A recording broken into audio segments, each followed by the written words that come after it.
မင်္ဂလာပါဒီနေ့ကဘာမှမလုပ်ဖ ೇನೆ ဒီအကောင့်လေး install ပြီးတော့အကောင့်ဖောက်ထားရုံနဲ့ငွေဒီတိုင်းဝင်မဲ့ဟာကိုလုပ်ပြမှာဖြစ်ပါတယ်ဒီကောင်ကမြန်မာ region နဲ့ပို့ရမှာဆိုတဲ့အတွက်ကြောင့်မလို့ဘာမှမလိုပါဘူးဘာ VPN မှခံစရာမလိုပါဘူး VPN ခံမှပြဿနာတက်မှာပါနော် VPN မခံမဲနဲ့အခု download လုပ်လိုက်မယ်သူက Play Store မှာမရှိဘူးမရှိတဲ့အတွက်ကြောင့်မလို့ download link ကို KC ကတောင်းပါနော်ဟုတ်ပြီအခု down ပြီးလို့ရှိရင် तू က file manager တဲ့က my file တို့ download တို့အဲ့ထဲမှာသွားဝင်ကြည့်ပါနော်ကေကတော့ဒီမှာ download ထဲမှာကြည့်လိုက်မယ်ကြည့်လိုက်တော့ဒီမှာ many sms app ကဝင်နေပြီဆိုတော့ install လုပ်လိုက်ပါပြီ install လုပ်ပြီးလို့ရှိရင် register လုပ်ရပါမယ် register လုပ်မှာဆိုရင်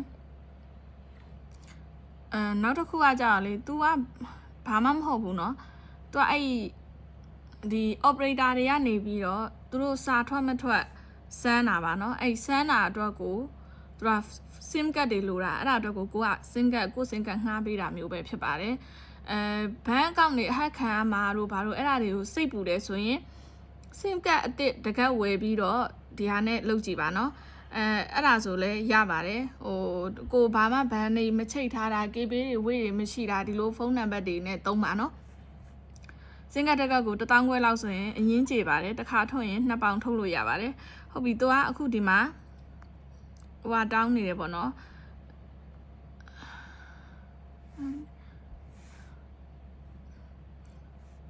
အဲ့သူတောင်းတဲ့ဟာထဲမှာဝင်ပြီးတော့ဝင်ပေးလိုက်ပါဒါဆိုရင်ရပါပြီ background auto start ထဲမှာဟုတ်ပြီဒီမှာကအင်ကအိန္ဒိယနိုင်ငံဖြစ်လို့အိန္ဒိယလို့ပေါ်နေရပါမြန်မာစင်ကတ်နဲ့လည်းဖောက်ထားရှိပါတယ်မြန်မာစင်ကတ်နဲ့ဖောက်မှာဆိုရင်မြန်မာနိုင်ငံကိုရွေးပေးလိုက်ပါအိန္ဒိယမှာနေတာဖြစ်တဲ့အတွက်အိန္ဒိယစင်ကတ်ပါနော်ကဲဟုတ်ပြီဒီမှာ+91ဒါကိနံပါတ်sorry sign up လုပ်ရပါမယ်နော်ကေတို့ကအကောင့်မရှိသေးဘူးအကောင့်မရှိသေးတဲ့အတွက် sign up အရင်လုပ်ရပါမယ် sign up လုပ်မယ်ဆိုတော့ဒီမှာအိန္ဒိယဆိုရင်အိန္ဒိယဒီမှာဖုန်းနံပါတ်ထည့်မယ်ထည့်ပြီးရင် check လို့လုပ်လိုက်ပါ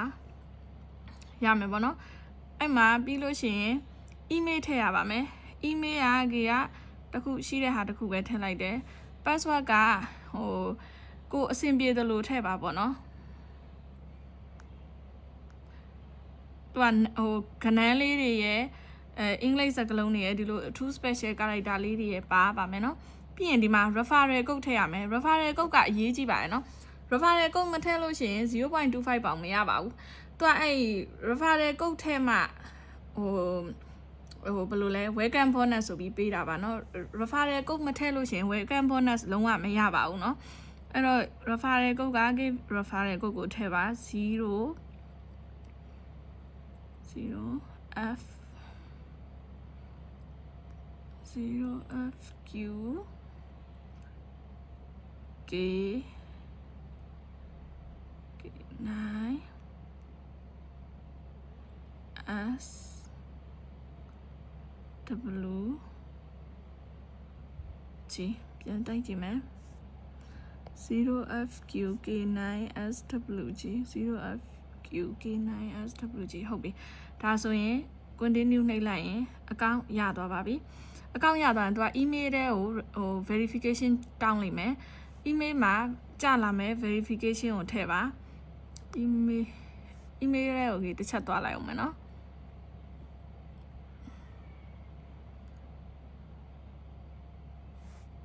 email ထဲမှာဆိုရင်ဟုတ်ပြီဒီမှာ344135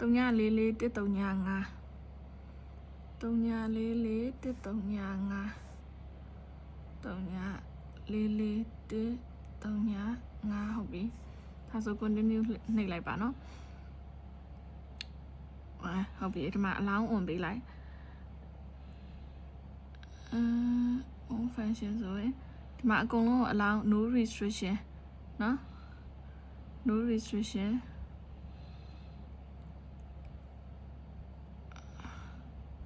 မဟုတ်ပါဘူးဒီလိုလုပ်ပြီးရပြီနော်ပြီးရင်ဒီမှာ allow permission ကိုနှိပ်ပေးလိုက်တော်တော်များများဒီနေရာမှာတက်ကြတယ်ဘာလို့မှမသိဘူးစာလဲမဝင်ဆိုတာဒီမှာ allow permission နှိပ်ဖဲနေတော့ဘာစာမှဝင်မှာမဟုတ်ပါဘူးเนาะပြီးရင်သူကဒီမှာ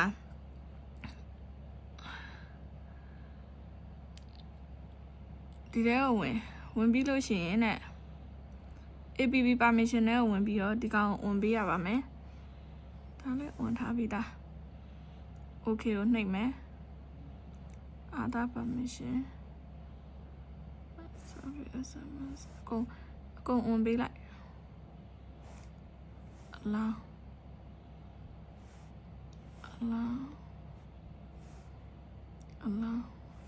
ကုန်တာဝင်ပေး allow history တက်ဆက်တယ်ဝင်ပေးလိုက်နော်အားဆိုရတယ်မရသေးဘူးလားမရသေးဘူးဆိုရင်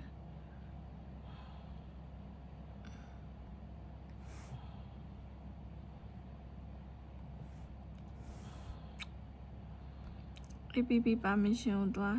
ဒီမှာလည်းအလောင်းလုပ်ထားပါတယ် all permission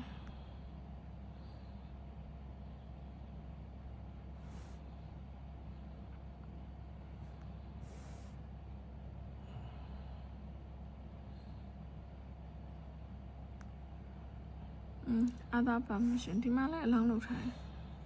ဒီပါအကုန်အလောင်းလုပ်ထားရတဲ့ဘာဖြစ်အလောင်းအကုန်အလောင်းသာလုပ်ပေးလိုက်ပြီးရင်သူအဲ့ဒီလိုဖြစ်ပြီးရင် message SMS တွေကိုကြာလာလိမ့်မယ်အဲ့ဒါဆိုရသွားပြီဒီမှာအဲ့ဒါကလေဒီလားတချို့တွေကစာမကြဘူးပြောတယ်စာမကြဘူးဆိုလို့ရှိရင်ကလေဘယ်လိုပြောရမလဲဒီဖုန်းထဲမှာအခုဒီ software နဲ့အတူဒီ software ထဲမှာသုံးထားတဲ့ဖုန်းနံပါတ်စင်ကတ်ကဒီဖုန်းထဲမှာရှိရမယ်အဲ့လိုရှိမှဒီစာတွေဝင်တဲ့ဟာတွေက auto ဒီထဲကိုအဲ့လိုဝင်မှာเนาะအဲ့လိုမှမဟုတ်ရင်မရအောင်เนาะအခုဒီမှာကြည့်လိုက်ဒါပတ်စံအခုစဝင်သွားပြီအကေက registration bonus က 0.5 ရတယ်တွေ့လားကေရဲ့ registration code ကိုမထည့်ရင် 0.25 ပဲရမှာပါကေရဲ့ code ကိုထည့်လို့ 0.5 ရထားတာပါဒီမှာဒီ income from receipt SMS ဆိုခုနပထမဆုံးတစ်ဆောင်စဝင်တဲ့အတွက်ကြောင့်မလို့ 0.03 ပေးတာပါရှင်နောက်တစ်ခုကကြတော့ဒီမှာ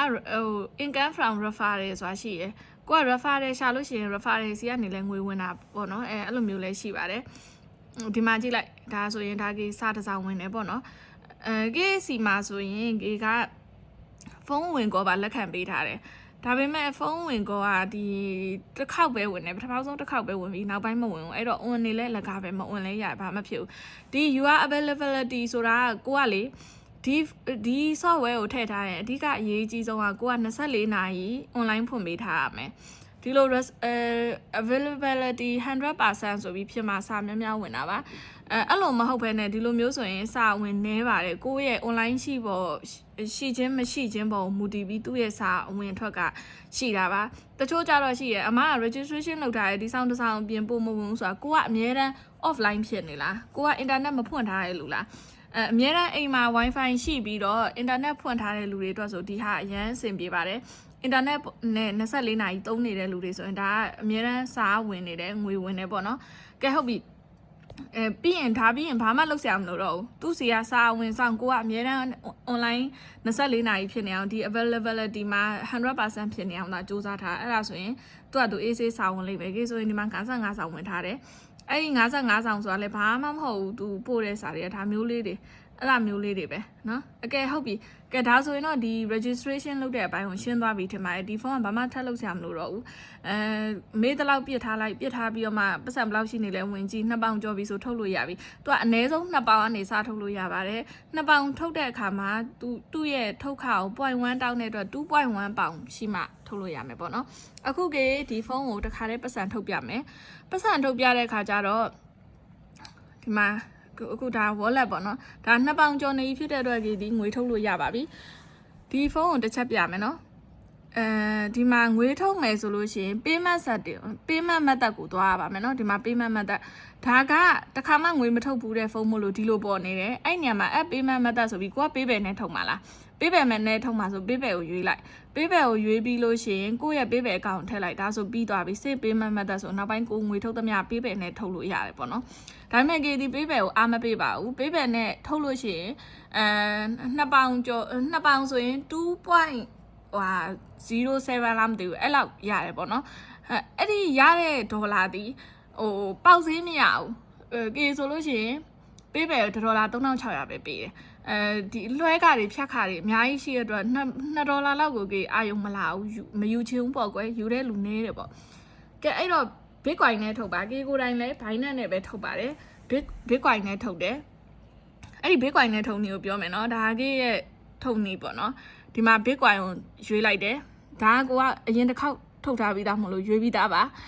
ဒါပေမဲ့ကေပြောချင်တာကလေဒီ Bitcoin address ကအမြဲတမ်းလေဒီဟာကိုပဲသုံးလို့မရပါဘူးဒီ address တွေဒီတပတ်ကိုတစ်ခါလောက်သူက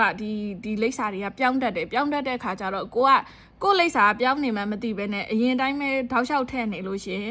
အဲ့အရင်လိပ်စာမရှိတော့တဲ့အတွက်ကြောင့်မို့လို့ပတ်စံချားထဲမှာပျောက်သွားတတ်ပါတယ်အဲ့တော့ကိုက Bitcoin နဲ့ထုတ်မယ်ဆိုရင် Binance နဲ့ကိုဝင်လိုက်မယ်ဝင်ပြီးတော့ဒီမှာ FL နှိပ်မယ်ကိုကline မှာပဲထည့်မှာဖြစ်တဲ့အတွက် on chain deposit ကိုထက်မှာ BTC ဖြစ်တဲ့အတွက် BTC ပြီးရင် network ကိုလည်း Bitcoin network ကိုရွေးမယ်ကိုက Bitcoin ဆိုတော့ Bitcoin network ကိုရွေးပါတယ် okay နှိပ်ပါမယ်ပြီးရင်ဒီမှာဒီမှာပြန်ထည့်မယ်အခုတည်းတော့အရင်တစ်ခေါက်ကထုတ်ထားတဲ့လိပ်စာနဲ့အခုလိပ်စာတူတယ်ဒါပေမဲ့လူတွေကြည့်လို့ရအောင်လို့ပြန်ပြတာနော်ကဲဟုတ်ပြီအဲ့ဒါ save method ဆိုပြီးတော့ဒါဆိုရင်ဒါကိုရဲ့လိပ်စာလေးကိုပြောင်းလိုက်ပါပြီပေါ့နော်အဲ့ဒါဆိုလို့ရှိရင်အခုကငွေထုတ်တော့မယ် withdraw ရဲ့ကိုရွေးမယ် withdraw ရေးပြီးတော့ Bitcoin အောင်ပဲရွေးလိုက်တယ် 2.49 ပေါင်ဒါ withdraw လုပ်လိုက်ပြီး back ပြန်ထွက်လိုက်မယ်ဒါဆိုရပါပြီဒီလိုမျိုးနိုင်ပုံလေးပေါ်နေရဆိုရင်မထွက်သေးဘူးပေါ့နော်ဒါသူတို့စီစစ်နေတော့ဒီလိုအမှန်ချစ်လေးပေါ်သွားပြီဆိုထဲကိုဝင်ကြည့်ရင် successfully completed ဆိုပြီးတော့ထွက်သွားပါပြီဒီနိုင်ပုံလေးပြနေဆိုတော့ကိုကစောင့်အောင်ပါပါကိုမှ Binance account မရှိဘူးဆိုလို့ရှိရင် KC ကိုလာပြီးတော့ Binance account တောင်းပြီးတော့ Binance address နဲ့လည်းငွေထုတ်လို့ရပါတယ်က Binance နဲ့ဆိုလို့ရှိရင်တော့$ကို$4,400ရှင်းပေးပါတယ်ဆိုတော့$2ဆိုတော့$8,800ပေါ့နော်$8,800ကိုသွားပေါင်ဆိုတော့ဒေါ်လာထက်ကိုပို့ပြီးတော့ဈေးရှိတဲ့အတွက်ကြောင့်မလို့2ပေါင်ကျော်ကိုပေါက်ဈေးနဲ့တွက်ပြီးတော့ရှင်းပေးမယ်ပေါ့နော်$2ကျော်ပေါ့ဆိုတော့$9,000ဝန်းကျင်လောက်တော့ရပါတယ်နော်ဟုတ်ပြီအဲ့တော့ဒါဘာမှမဟုတ်ဒီလိုပဲစာဝင်လက်ခံပြီးတော့online ရှိပေးရုံနဲ့ပတ်စံဝင်တဲ့ APP ဖြစ်ပါတယ်တခြားဘာမှလုပ်စရာမလိုပါဘူးငွေဆိုလို့ရှိရင်ဒီကနေပြီးတော့ငွေထုတ်တာဒါနဲ့ဆိုရင်ဒုတိယအကြိမ်မြောက်ပေါ့နော်အရင်တစ်ခေါက်ငွေထုတ်ထားတဲ့သူများစီကလည်းဝယ်ထားတဲ့ Bitcoin တွေပါဒီမှာကြည့်လိုက်ပါနော်ဒီမှာဆိုလို့ရှိရင်ဒါအဲ့ဒီ APP ကနေဝင်ထားတဲ့ငွေတွေပေါ့နော်အဲ့ဒါလေးပါအဲ့တော့ဒါလေးကလုတ်တင်ပါတယ်ပေါ့နော်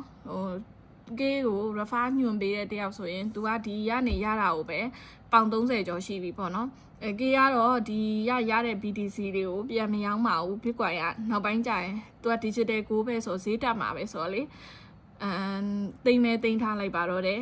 ကိုလည်းအလကားရတာဆိုကိုတော့ပတ်မကြည့်ဘူးပေါ့နော်စုထားလိုက်တယ်ပေါ့ဟုတ် software download link လေးကိုကေရဲ့ Telegram channel မှာကေတင်ထားပေးပါတယ်ဒီဗီဒီယိုအောက်မှာလည်းကေ comment မှာရေးပေးမယ်ပေါ့နော်ချပေးမယ် refer code လည်းကေချရေးပေးထားပါမယ်နော်ပြီးတော့ဒီလိုမျိုးပေါ့နော်ငွေရတဲ့ဟာလေးတွေ software တွေနဲ့ပတ်သက်တာတွေနောက် tip and trick တွေလောက်ရမယ့်ဟာတွေကိုကေရဲ့ channel တွေမှာအမြဲတမ်းတင်ပေးနေလို့ Facebook နဲ့ YouTube channel ကိုလည်း subscribe လုပ်ပေးထားပါအောင်เนาะပြီးလို့ရှိရင်တခြားကိုစမ်းစေခြင်းနဲ့software တွေကိုနားမလည်တဲ့ဟာတွေကိုငွေထုတ်ချင်တာတို့ဘာလို့အဲ့လိုမျိုးရောင်းဖို့တို့ဆိုလို့ရှိရင်လည်းဆက်သွယ်လို့ရပါတယ်ဒီ comment အောက်မှာလည်းကိုစမ်းစီခြင်းနဲ့ software လေးတွေရှိတာတို့နားမလည်တာတို့ရှိလို့ရှိရင် comment လေးတွေမှန်းခဲ့ပေးပါကေ reply ပြန်ပေးပါမယ်เนาะကျေးဇူးတင်ပါတယ်ရှင့်